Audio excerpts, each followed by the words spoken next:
Thank you. Your event playback will now begin. Greetings, and welcome to Champions Oncology's fourth quarter fiscal year 2019 earnings call. At this time, all participants are in a listen-only mode. A question and answer session will follow the formal presentation. If anyone should require operator assistance during the conference, please press star 0 on your telephone keypad. As a reminder, this conference is being recorded. I would now like to turn the conference over to your host, Ronnie Morris, CEO. Please go ahead.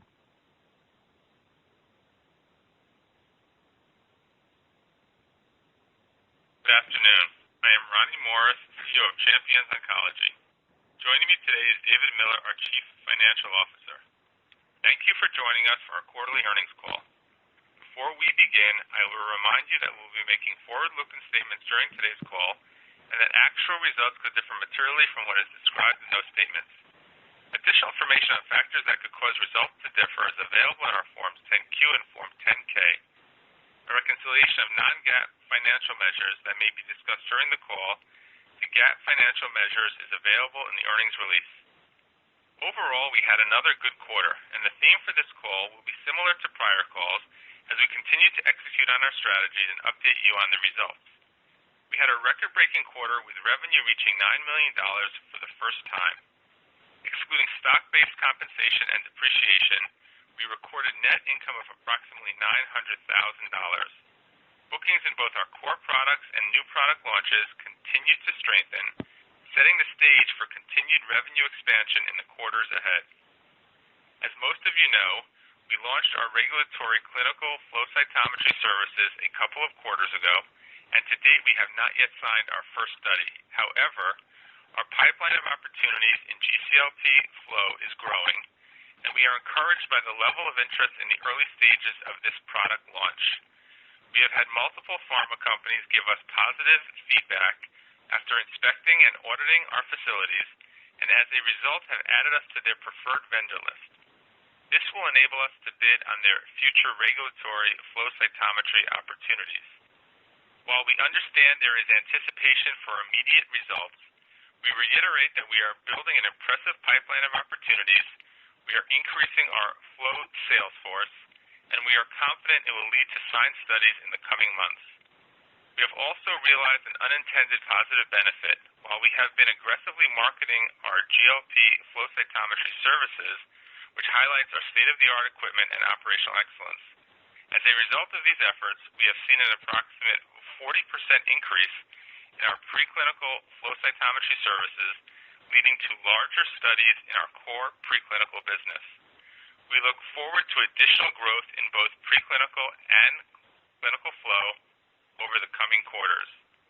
Our ex vivo platform, which leverages our tumor bank to support large screening studies and assist our customers with their early preclinical work, is growing steadily and contributing to our revenue growth. As discussed previously, we are investing in expanding our internal ex vivo capabilities and have partnered with PhenoVista to provide a unique imaging-based solid tumor ex vivo platform. We have been excited with the enthusiasm and interest in our ex vivo product launch. This has contributed to our revenue growth, and as we expand the ex vivo platform, we anticipate that it will be a great contributor to our overall growth in general. In addition, we continue in our R&D efforts to offer both new models for in vivo and ex vivo assays, as well as to expand our biomarker endpoint analysis. In summation, it was a strong quarter for the company as we saw the expected results of our strategies come to fruition. We are excited about the interest in our core services, as well as our expanded products, and we anticipate our revenue will continue to grow steadily. Now let me turn the call over to David Miller for the highlights of our financial results. Thanks, Ronnie. Our full results on Form 10-Q will be filed with the SEC on or before March 16th. We had a strong quarter, kicking off the second half of our fiscal year with record revenue of $9 million and near record net income.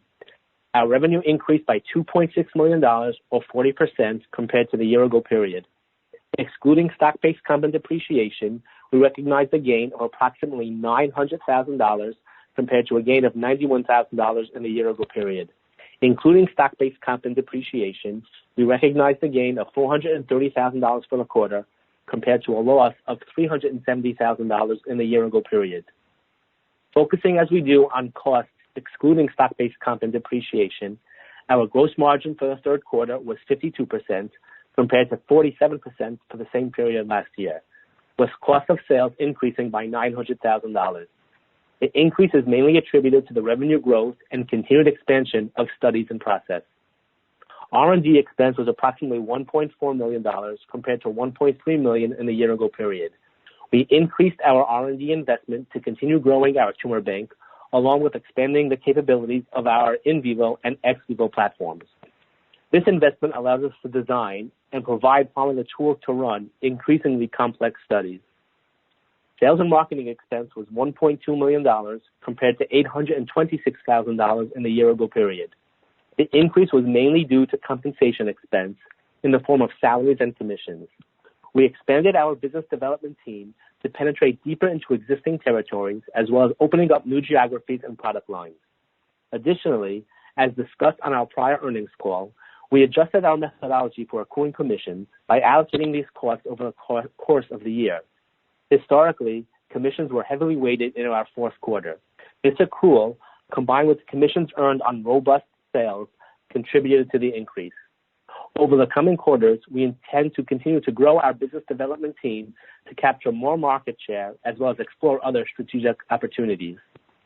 Our G&A expense was $1.2 million compared to $845,000 in the year-ago period. The increase is primarily due to higher salary expense along with approximately $150,000 in bad debt write-off. Let me be clear. Bad debt expense in our business is minimal, and this is not expected to be a recurring quarterly item. In total, our cash-based expenses were $8.1 million for the quarter compared to $6.3 million in the same period last year, an increase of approximately $1.8 million, of which $900,000 was in cost of sales as a result of revenue growth and $400,000 in sales and marketing. Now turning to cash. At the end of the third quarter, we had $3.3 million of cash on the balance sheet. For the quarter, cash used in operations was approximately break-even, mainly due to the normal variability in the timing in accounts receivable and payable. With our anticipated revenue growth and profitability, we reiterate our cash from operations will grow over the long term. Additionally, subsequent to the quarter end, we have added approximately $4 million, mostly the result of warrant exercises, solidifying our balance sheet with a cash balance of $7 million and no debt. Looking ahead to the remainder of fiscal year 2020, with the understanding that there's a bit of global uncertainty, we anticipate maintaining our profitability, and we reiterate our year-over-year revenue guidance provided last quarter. In summation, we had a record-breaking revenue quarter, and we're very confident in the long-term prospects of the company. We look forward to our next call, which, because it's our year-end, will be at the end of July. We will now open the call to questions. At this time, we will be conducting a question-and-answer session. If you would like to ask a question, please press star 1 on your telephone keypad. A confirmation tone will indicate your line is in the question queue. You may press star 2 if you would like to remove your question from the queue. For participants using speaker equipment, it may be necessary to pick up your handset before pressing the star keys. Our first question today comes from Matt Hewitt of Craig-Hallum. Please go ahead. Good afternoon, gentlemen, and congratulations on the strong quarter. Thank you very much, Matt. First one, obviously on everybody's mind, I'm just curious what impact, if any, are you seeing from coronavirus? Maybe how is that impacting the start times from some studies or anything along those lines? Yeah, so obviously it's first and foremost on our minds right now. We've been meeting regularly, the management team.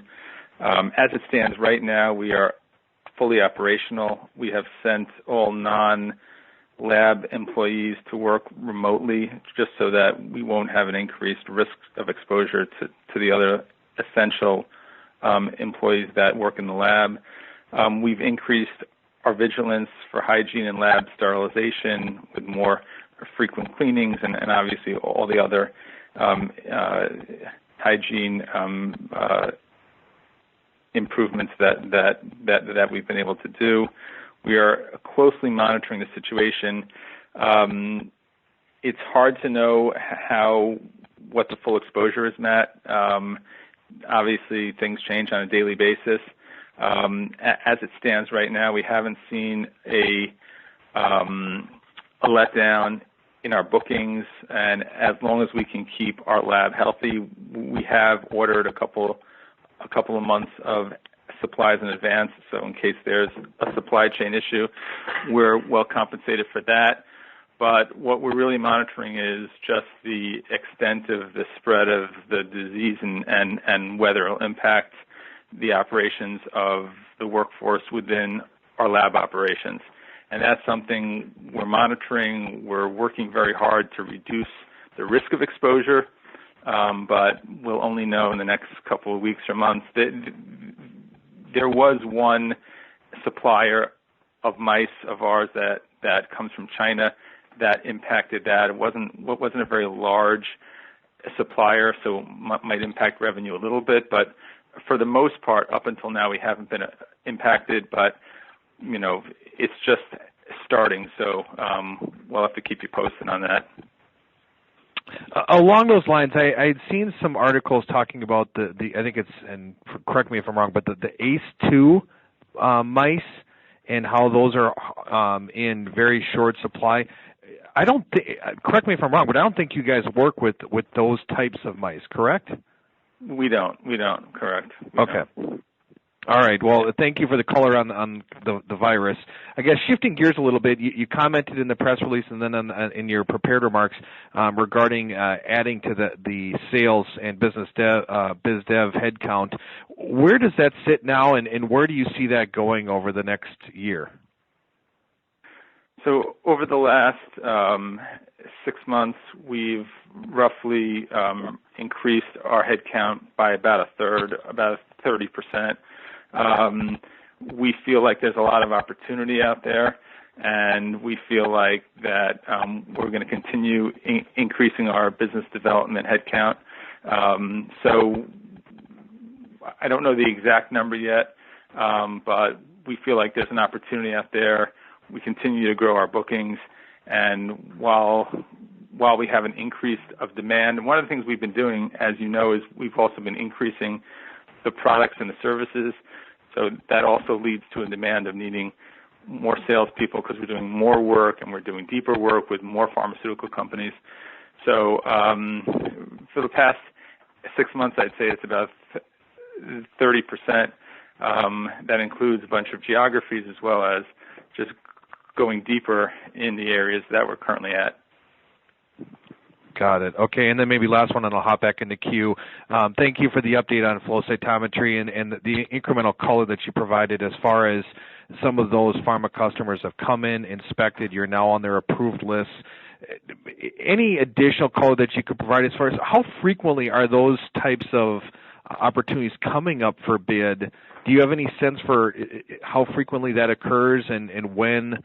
I know it's difficult, but when you might anticipate seeing some contracts being signed there? Thank you. Yeah, it's I think, to be fair and honest, we had already anticipated that we would have signed 1 or 2 studies. We are talking to a lot of groups. We are being seen as a favorable. I mean, at this point, there have been multiple pharma companies, as I said, who have come in and audited us and talked to us and really like the work that they're seeing that we're doing. I think it's just a matter of timing. I don't know the exact timing. I believe very strongly that it will happen. I have a little less clarity on exactly the right timing.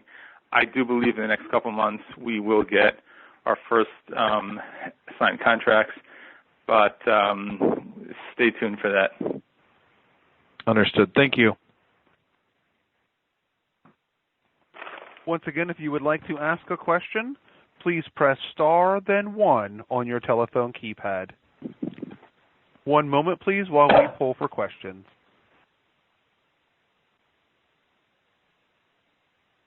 We do have a follow-up from Matt Hewitt of Craig-Hallum. Please go ahead. I'll keep going. as far as there was a mention of a small bad debt, non-recurring bad debt write-off. What was the amount of that during the quarter, David? $150,000. $150K. Okay, that's great. And then I guess the last piece here regarding as you add these new services and new market opportunities, and you're adding some salespeople, how quickly are those new services translating into bookings and revenues? Are you able to flip the switch on those pretty quickly, or do they require some lead time? Maybe not to the extent of flow, but maybe they require a couple of quarters before those orders start to flow. Yeah, so I think it depends on the services that we add. So, for instance, one of the services that we currently have, but we're making more robust, and we plan to add it in a bigger way, is histology services. That's something that we currently do.